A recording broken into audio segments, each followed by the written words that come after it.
السلام علیکم عثمان۔ اللہ تعالیٰ کا دیا ہوا علم اتنا کمال کا ہے نا، یہ کتاب میں جو علم ہے، قرآن مجید میں علم ہے، اتنا کمال ہے کہ اگر ہم اس سے استفادہ اٹھائیں نا تو فزیکل دنیا جو سامنے اپیرنٹ دنیا ہے، ظاہری دنیا، یہ بس حیران ہی ہوگی کہ یار یہ ہوا کیا ہے، اس بندے نے کیا کیا ہے۔ مطلب ایسا کمال کا کوئی کام ہوگا کہ حیران کر دینے والا ہوگا۔ اس میں پہلا واقعہ حضرت سلیمان علیہ السلام کا ہے، ان کے درباری کا۔ آپ لوگ سورہ النمل دیکھیں، سورہ نمبر 27 ہے، اس کی آیات نمبر 38 سے 40 میں ہے کہ حضرت سلیمان علیہ السلام نے اپنے درباریوں سے کہا کہ کون ہے جو اس تخت کو میرے پاس جلدی سے لے کے آئے گا۔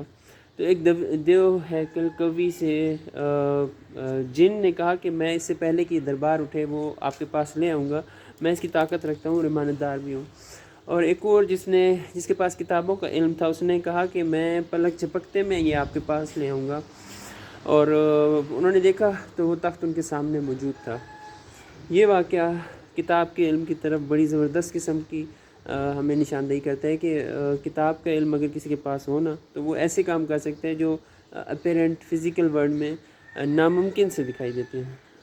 ایک اور واقعہ ہے ورقہ بن نوفل کا، ان کو ہم پڑھتے ہیں تو حیران ہی ہوتے ہیں۔ ورقہ بن نوفل کو حضرت محمد صلی اللہ علیہ وسلم کی اگر آپ سیرت پڑھیں تو آپ لوگ دیکھیں گے کہ ورقہ بن نوفل وہ تھے جنہوں نے پیشن گوئی کی تھی کہ یہ نبی بنیں گے، اور ورقہ بن نوفل کے پاس صحیفوں کا اور علم الہیات کا کافی مطالعہ تھا، تھیولوجی کا۔ وہ اس وقت کی اپنی کتاب کو عربی میں پڑھتے اور پڑھاتے تھے، تو ان کے کتابوں کے علم نے ان کو اتنا اسٹرانگ کر دیا تھا کہ ان کی پیشن گوئی ہو گئی تھی کہ حضرت صلی اللہ علیہ وسلم نبی ہیں۔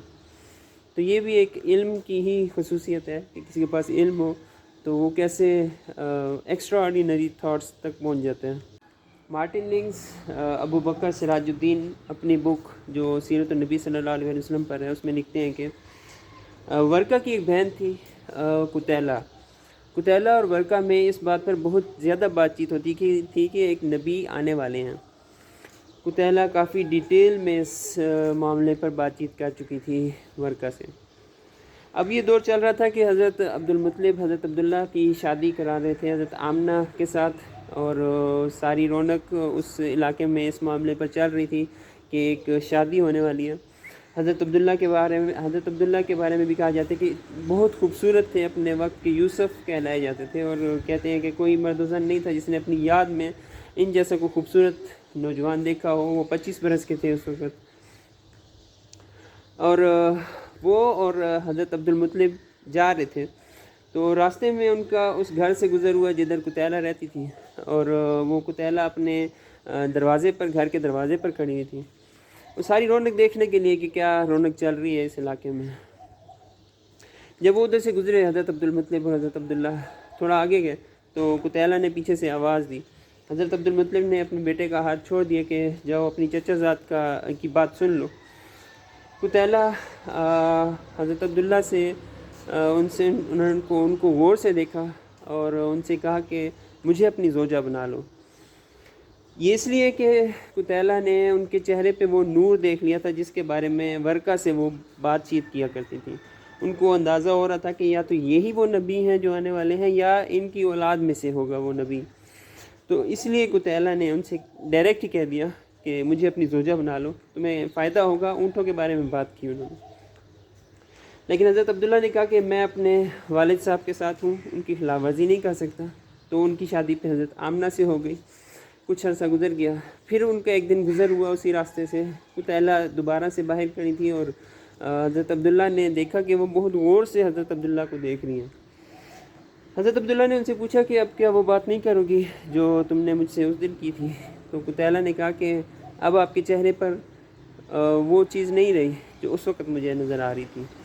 حضرت آمنہ سے شادی ہوئے کچھ عرصہ گزر چکا تھا حضرت عبداللہ کو۔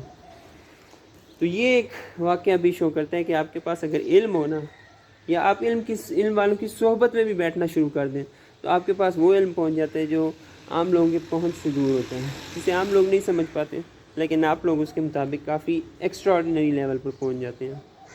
وہ چیزیں دیکھنا شروع کر دیتے ہیں جو عام لوگ شاید نہیں دیکھ سکتے ہیں۔ علم کی بات کریں تو حضرت علی رضی اللہ تعالیٰ عنہ بھی ہم لوگوں کے سامنے آ جاتے ہیں کہ ان کا علم کمال تھا۔ یقیناً ان کے پاس کتاب کے علم بہت اعلیٰ لیول پر تھا۔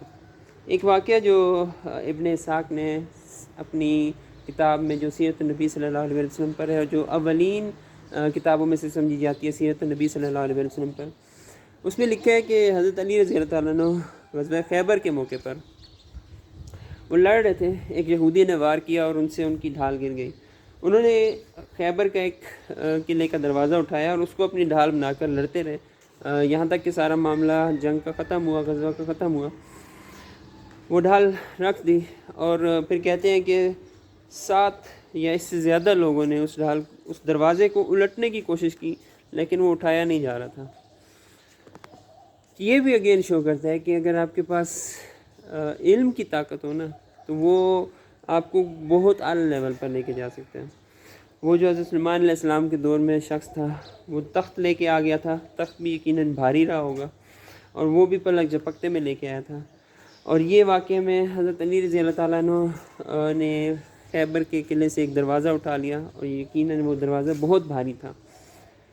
اس واقعے سے متعلق کچھ لوگ کہتے ہیں کہ صحیح نہیں ہے، لیکن کچھ نہ کچھ تو حقیقت ہے اس واقعے میں، جو ابن اسحاق نے اپنی سیرت میں اس واقعے کا ذکر کیا۔ علم سے ہی ریلیٹ کرتا ہوا ایک بہت ہی انٹرسٹنگ واقعہ اشفاق احمد صاحب نے زاویہ 1 میں بیان کیا۔ وہ ایک مفتی صاحب کا واقعہ بیان کرتے ہیں، مفتی محمد حسن صاحب، جو نیلا گنبد لاہور کے پاس رہتے تھے، اور یہ وہی مفتی ہیں جنہوں نے جامعہ اشرفیہ کی بنیاد رکھی، ایک مشہور جامعہ۔ یہ بہت ہی علم والے اور ایک اسکالر ٹائپ کے شخص تھے۔ وہ یوں کہ ان کی ٹانگ میں ایک موذی مرض آ گیا، جس کی وجہ سے کہا گیا کہ ان کی ٹانگ کاٹنی پڑے گی۔ کنگ ایڈورڈ میڈیکل کالج کے کچھ ڈاکٹرز اکٹھے ہوئے، ان میں کرنل عطا اللہ صاحب تھے، ڈاکٹر ریاض اور کرنل امیر الدین صاحب تھے۔ انہوں نے اور ان کے ساتھ ایک انیستھیزیالوجسٹ بھی تھے، انہوں نے ان کی ٹانگ کاٹنے کا کہا کہ یہ اس کے بغیر گزارا نہیں ہے، موذی مرض ہے۔ انیستھیزیالوجسٹ جب آئے تو انہوں نے کہا کہ آپ کو تھوڑا سا انیستھیزیا دینا ہوگا تاکہ آپ بے ہوش ہوں، اس میں اس پورے آپریشن میں بہت درد ہوگا، کیونکہ چاقو چھری وغیرہ استعمال ہوتے ہیں، کاٹنے کا عمل ہے سارا۔ تو مفتی صاحب نے کہا کہ ایسا نہ کریں، کیونکہ اس طرح سے میرا جو رب کے ساتھ ذکر کرنے کا ایک معاملہ ہے وہ ختم ہو جائے گا، تو میں یہ معاملہ ختم نہیں کرنا چاہتا، میں چاہتا ہوں کہ رب کا ذکر چلتا رہے۔ انہوں نے مان لی ان کی بات، اور مفتی صاحب اپنے چہرے پر کپڑا لے کر لپیٹ گئے، اللہ کا ذکر کرنے لگے۔ آپریشن شروع ہو گیا، آپریشن ختم ہوا، ڈاکٹر حیران تھے کہ یہ کیسے انہوں نے برداشت کر لیا۔ آپریشن ختم ہونے پہ مفتی صاحب نے پوچھا کہ آپ لوگوں نے اپنا سارا پروسیس کر لیا؟ نے کہا کر لیا۔ یہ بڑا انٹرسٹنگ تھا کہ مفتی صاحب نے مطلب جاگتے جاگتے میں اتنا درد والا آپریشن اتنے ایزیلی اسے پاس کر لیا۔ تو کچھ نہ کچھ تو علم کی طاقت تھی، کچھ نہ کچھ تو علم کی بیسس تھیں، وہ اللہ کی یاد میں مصروف تھے۔ یہ ایک بہت سٹرانگ پوائنٹ ہے، لیکن اللہ کی یاد میں صرف مصروف ہونا ہی سب کچھ نہیں ہے، کچھ تو ہے بیسس بیک پہ جو اس چیز کو بہت زیادہ سٹرانگلی سپورٹ کر رہے ہیں کہ آپ اتنا درد والا ایک آپریشن اتنے سکون سے آپ اس سے پاس کر گئے۔ کچھ علم تو تھا ان کے پاس جو یہ سب کچھ ایک ایکسٹرا آرڈینری پروسیس عمل میں آیا۔ یہ کچھ باتیں تھیں جو کتاب کے علم سے ریلیٹڈ میرے سامنے تھیں، جو مجھے لگ رہا تھا کہ میں آپ لوگوں کے ساتھ شیئر کروں، کہ جس کے پاس کتاب کے علم ہے وہ واقعی کمال کر سکتا ہے، جس کے پاس اللہ کا دیا ہوا علم ہے وہ بہت اونچے لیول پر ہے۔